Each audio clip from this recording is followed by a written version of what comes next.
Hello everyone, मैं हूं सोनाक्षी और मैं हूं सहारनपुर से। और मैं आपको ये बता दूं कि मैं आज बहुत ही फेमस लेखक के साथ खड़ी हूं, जिसके लिए मैं बहुत बहुत थैंकफुल हूं, क्योंकि ये है मेरे प्यारे से अंकल जी, जिनका नाम है गोकर्ण दत्त शर्मा, जो बहुत फेमस लेखक हैं। 2004 में उन्होंने एक बहुत ही प्यारी बुक लिखी थी, जो मेरे हाथ में है और मुझे अंकल जी ने आज ही गिफ्ट की है। और मैंने सुबह से, आप यकीन नहीं करेंगे, मैं सिर्फ और सिर्फ यही बुक पढ़ रही हूँ। इसके लिए मैंने रिक्वेस्ट किया, अंकल ने निकलवाया कि भाई थोड़ा सा अंकल जानने के लिए मिलेगा हम सबको, तो बहुत ही मजा आपका आएगा। आपका बहुत बहुत धन्यवाद कि आपने मुझे अपने चैनल पर आने का आमंत्रण दिया और मैं सहर्ष आपके आमंत्रण को स्वीकार करके आपके यहाँ उपस्थित हूँ। Thank you so much uncle, ये मेरा प्लेजर है कि आपने अपना टाइम निकाला। तो अभी आगे बढ़ते हैं। आप प्लीज मुझे पहले ये बताएं कि मैं देख पा रही हूँ कि भारत माता है यहाँ पर, और इसके साथ साथ जो नाम आपने इतना प्यारा रखा है, हिंद धरा, उसका क्या रीजन है, क्या आपने सोचा? हाँ, देखिए, भारत माता, जी। हम अपने देश को भारत माता के नाम से ही पुकारते हैं जी। और जो इस पर चित्र है वो भी भारत माता का चित्र है। जी। हिंदधरा नाम क्यों आया, जी। ये एक बहुत लंबा विषय है, जी। लेकिन मैं उसको बहुत ही थोड़े शब्दों में कहने का प्रयास करता हूँ जी। कि हिंदधरा, वैसे इसमें 4 शब्द हैं। जी। एक हिंदू, जी। दूसरा देश, जी। तीसरा धर्म जी। और चौथा राजनीति। जी। और इनका चारों का पहला जो हम अक्षर लेते हैं, जी।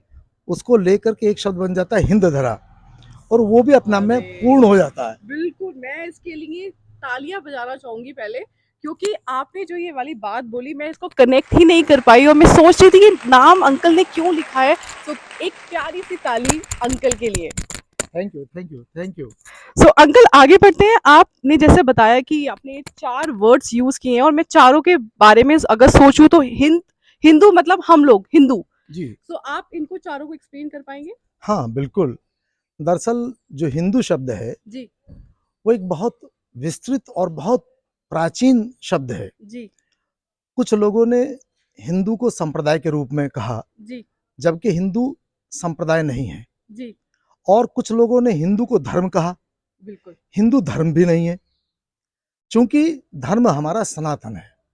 हाँ। और हिंदू शब्द में सनातन संस्कृति को एज इट इज, जी। जो का त्यों अपनाया गया है। जी। जैसे हम किसी चीज को सत्यता सिद्ध करने के लिए कह जी। देते हैं कि धर्म कांटे पे चले जाओ तुलवाने के लिए, जी। तो जब धर्म शब्द का प्रयोग करते हैं तो वहां सत्यता स्वयं सिद्ध होने का बात आती है। जी। तो इसी प्रकार से हिंदू ने सनातन संस्कृति को, सनातन धर्म को जी। पूर्ण रूपेण आत्मसात किया। बिल्कुल। इसलिए हमने हिंदू के साथ भी धर्म शब्द जोड़ दिया और हिंदू को ही अपना धर्म हाँ। कह दिया। जी। अन्यथा धर्म तो सनातन है।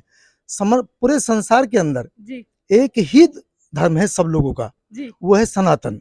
सनातन के मतलब हाँ। जिसका ना आदि हो ना अंत हो, बिल्कुल। एवरलास्टिंग, जी। एवरग्रीन, जी। लाजवाल, जी। जिस पर कभी आफत नहीं आती।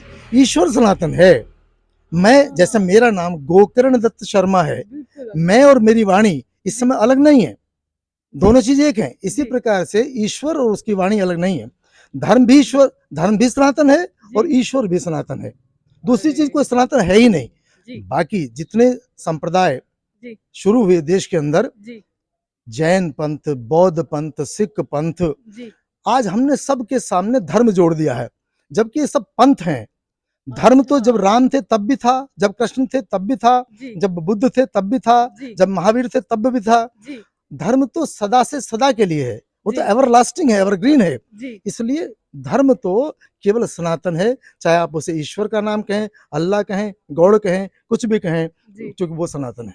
अरे अंकल, मतलब ऐसी काफी वर्ड्स आपने यूज किए, जो मुझे ऐसा लग रहा है कि मैं आपसे पर्सनली टाइम लूंगी और एक्सप्लेनेशन लूंगी उस चीज का, क्योंकि आपकी एक्सप्लेनेशन ऐसी थी कि मतलब आपको सल्यूट करने का मन कर मैं रहा है तो कि आपने धन्यवाद करना चाहूंगा हिंदू कि मैं इतनी बड़ी धर्म को। पत्रकार के साथ में आज सामने खड़ा हूँ। मैं तो नहीं इस बात अंकल, के लिए धन्यवाद करना नहीं नहीं, चाहूंगा। ये प्लेजर बिल्कुल मेरा है। इसके बाद आगे बढ़ते हैं। अंकल, आपने वर्ड यूज किया है देश। तो देश हमारा भारत देश की बात कर रहे हैं, या फिर आप पूरा वर्ल्ड वाइड देश की बात कर रहे हैं? नहीं, देखिए, हमारी जो संस्कृति है जी। वो तो पूरे विश्व की बात करती है। बिल्कुल। जैसे हम कहते हैं वसुधैव कुटुंबकम, जी। सारा विश्व हमारा परिवार है। जी। और सर्वे भवन्तु सुखिनः, सर्वे सन्तु निरामया, जी। सर्वे भद्राणि पश्यन्तु माँ कश्चित दुख भागवेत, सब सुखी हो, जी। सारा संसार सुखी हो, जी कोई भी रोगी ना हो, सब निरोगी हो, जी सबका कल्याण हो। हम जी यही चाहते हैं, हम चाहते हैं धर्म की जय हो। हम जी कभी ये नहीं कहते कि हिंदू संप्रदाय, हिंदू धर्म की जय हो, हम जी कहते हैं धर्म की जय धर्म हो, की जय हो, अधर्म का नाश हो, प्राणियों में सद्भावना हो, विश्व का कल्याण हो। कल्याण। हमारी संस्कृति जी विश्व के कल्याण की कामना करती है। जी, सो आप इसमें बेसिकली हमारी इस बुक में जो भी लोग देख रहे हैं उनको जानने के लिए मिलेगा वर्ल्ड वाइड। ऐसा नहीं है कि हम पर्टिकुलरली भारत देश की बात कर रहे हैं। हाँ, नहीं, बात तो हम करेंगे क्योंकि हमने इसमें भारत की बात की है, जी लेकिन भारत का जो एक विचार है, जी भारत की जो सोच है, जी भारत की जो संस्कृति है, जी वो सारे विश्व को लेकर काम करती है। जी और हम सारे विश्व के अच्छाई के लिए, सारे संसार के सुखी होने की जो कामना करते हैं, जी इसलिए हमने भारत को लिया। क्योंकि यदि हमारा पहले घर ठीक नहीं होगा जी तो हम किसी और को सुझाव अच्छा नहीं दे सकते। कि मैंने देखा कि धर्म की बात की है, धर्म की बात आपने ऑलरेडी एक्सप्लेनेशन में मुझे दी देश को लेके और हिंदू को लेके, बट स्पेशली इस बुक के अंदर क्या है धर्म को लेके? हाँ, देखिए, मैंने इसमें यही दिया है कि जी धर्म जो है, किसी भी वस्तु का जी कोई धर्म यदि है जी और लोग, आपने देखा होगा चर्चा में कि मैंने धर्म परिवर्तन कर लिया, मैंने धर्म परिवर्तन कर लिया, बिल्कुल ये कभी नहीं होता है। जी ये केवल राजनीतिक भाषा है, केवल जी स्वार्थ के प्रति उनका ऐसा भाव रहता है। जी अन्यथा कोई वस्तु, जैसे अग्नि है, जी अग्नि का धर्म जलाना है, जी अगर वो अपना जलाने का धर्म छोड़ दे तो राख हो जाएगी, बिल्कुल ठीक है। जी तो कोई भी वस्तु अपने धर्म को छोड़ते ही समाप्त हो जाती है। इसलिए बिल्कुल धर्म कभी बदलता नहीं है, किसी का धर्म नहीं बदलता। हाँ, पूजा पद्धति बदलती है। जी जिस पूजा पद्धति को हम बदलने की बात करते हैं, हम उसी को धर्म कह देते हैं। बिल्कुल पूजा पद्धति धर्म नहीं है। आप किसी भी रूप में करिए, जी आप मौन होकर करिए, बैठ के करिए, लेट के करिए, किसी भी प्रकार से करिए, उस जी पर कोई प्रतिबंध नहीं होना चाहिए। ना ही हिंदू संस्कृति में उस पर प्रतिबंध है। और हिंदू ये संप्रदाय और धर्म सिर्फ एक ही शब्द में परिभाषित हो जाते हैं जी कि धर्म सदा से है, जी सदा रहेगा, जी वो ईश्वर की वाणी है, जी और पंथ व्यक्तियों के द्वारा चलाए जाते हैं। अरे अंकल, मेरे को अभी सच्ची बताऊं मैं अपने व्यूअर्स को, तो मुझे ऐसा लग रहा है कि मैं एक बहुत ही महान लेखक के साथ हूँ जिसको इतनी ज़्यादा नॉलेज है, और मैं तहे दिल से धन्यवाद करना चाहती हूँ। बीच में भी अभी तो हमारा इंटरव्यू कंटिन्यू चल रहा है, बट आपने इतनी नॉलेज मुझे दी, इतने बातें मुझे बताई हैं, इसके लिए बहुत शुक्रिया। आगे बढ़ते हैं अंकल, राजनीति को लेके आपने क्या बोला है इसमें? हाँ, दरअसल राजनीति में दो शब्द जुड़े हैं, जी राज प्लस नीति। जी राज अच्छा भी हो सकता है, जी राज खराब भी हो सकता है, जी लेकिन जब हम नीति शब्द का प्रयोग राज के साथ कर देते हैं जी तो धर्म का एक लक्षण राज के साथ जुड़ जाता है। नीति नीति धर्म का एक लक्षण है। जी इसलिए कि राजनीति के साथ में भारतीय संस्कृति में नीति शब्द का प्रयोग किया गया है, और नीति सदा अच्छी होती है। जी इसलिए हमारे राजाओं के साथ में हमारे जो संत थे, जी महात्मा थे, शंकराचार्य थे, जी वो दंड लेके जुड़े रहते थे। जी यानी कि राजा बैठेगा सिंहासन के ऊपर, यानी हाँ, कि जिस व्यक्ति में सिंह जैसे पाश्विक प्रवृत्ति के व्यक्ति को दमन करने की क्षमता हो, वो बैठेगा सिंहासन के ऊपर। अरे, और संत बैठेंगे कुशासन के ऊपर, वो खाली कुशासन नहीं, जी कुशासन, जिस राजा का शासन कुशासन हो जाए उसको कंट्रोल करेंगे ऋषि मुनि।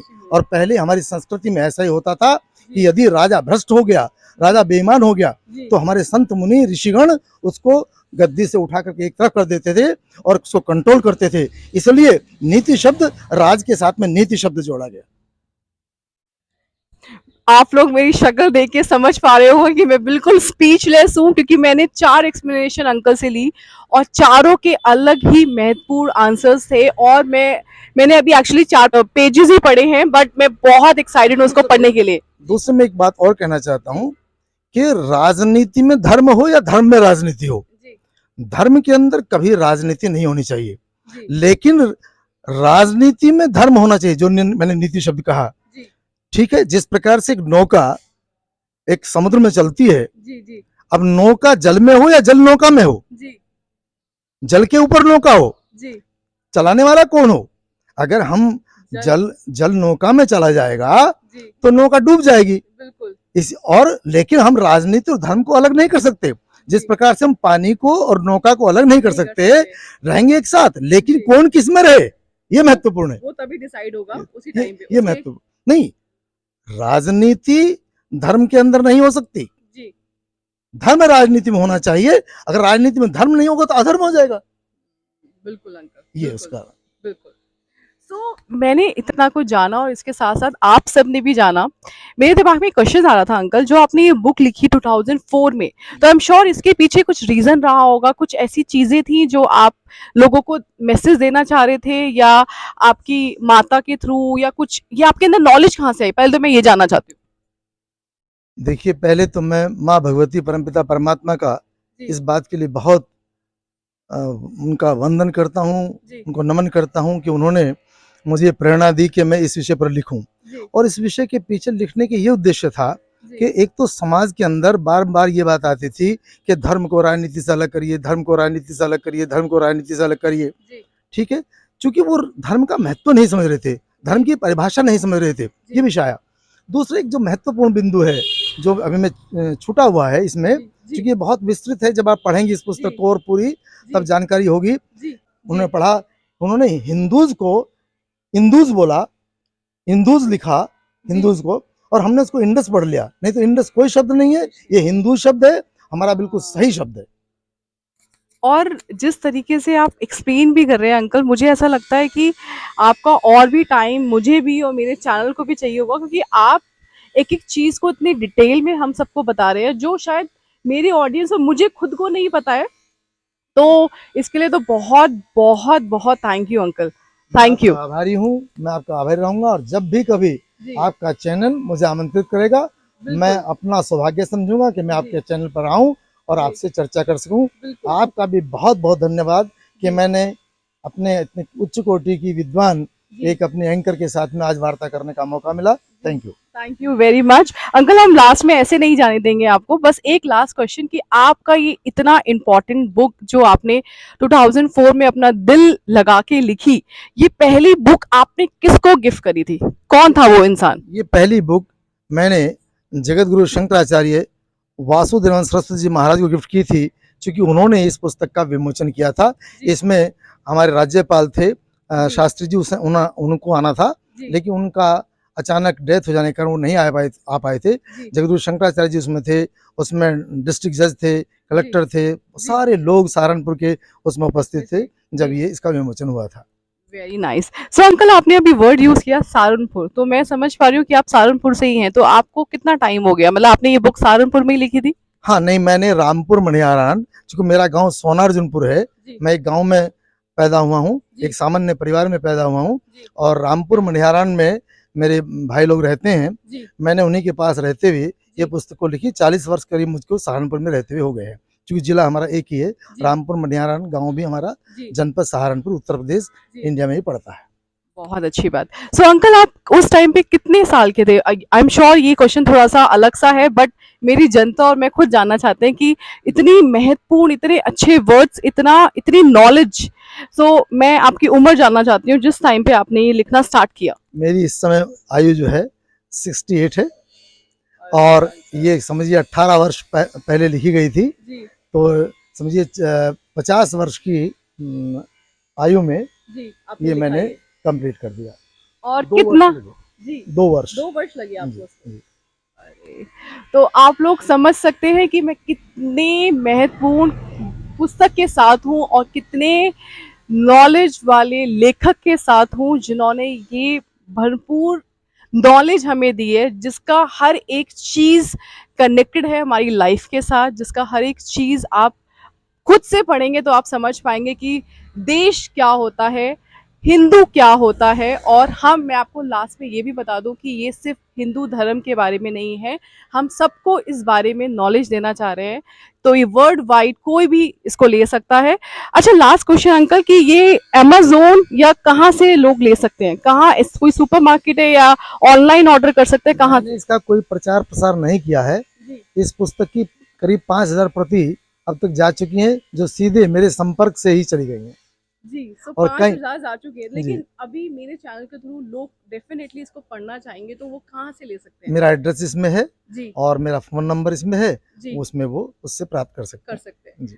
तो जैसा मैंने आप सबको बताया और अंकल जी ने बताया इस पुस्तक के बारे में जो बहुत महत्वपूर्ण है, तो अगर आप खरीदना चाहते हो, अगर आपको भी ऐसा ज्ञान चाहिए और नॉलेज चाहिए, तो मैं अभी डिस्क्रिप्शन बॉक्स में आपको नंबर देने वाली हूँ, उनका नाम देने वाली हूँ और एड्रेस देने वाली हूँ, और आप वहाँ से परचेज़ कर सकते हैं। और इसके साथ मैं लास्ट में अपने प्यारे अंकल जी को धन्यवाद देना चाहूँगी कि आपने इतना मुझे टाइम दिया, इतना कुछ बताया, और फिर से मैं मिलना चाहूँगी आपसे डिजिटल तरीके से, कि मैं आपसे इंटरव्यू लूँ डिजिटल तरीके से ज़ूम पे, और हम कुछ और चीज़ के बारे में बात करें जिससे मेरे व्यूअर्स को मज़ा आए। बहुत-बहुत धन्यवाद। मैं चाहूँगा कि पुनः आपसे वार्ता हो और मैं भी हृदय से अपनी इस बिटिया को इतने अच्छे आगे उज्जवल भविष्य के लिए अपना आशीर्वाद भी देता हूँ थैंक यू अंकल। कि सदा सुखी रहे। Thank you so much, thank you so much. So ऐसे ही आप लोग मेरे साथ बने रहिए, और मैं ऐसे ही कुछ खास लेखक, खास लोग और खास शॉपिंग एरिया, खास रेस्टोरेंट सब लाती रहूंगी। ऐसे ही हंसते रहिए, मुस्कुराते रहिए, और सोना के साथ दुबई लाइफ देखते रहिए। बाय बाय, टेक केयर, अपना ध्यान रखें।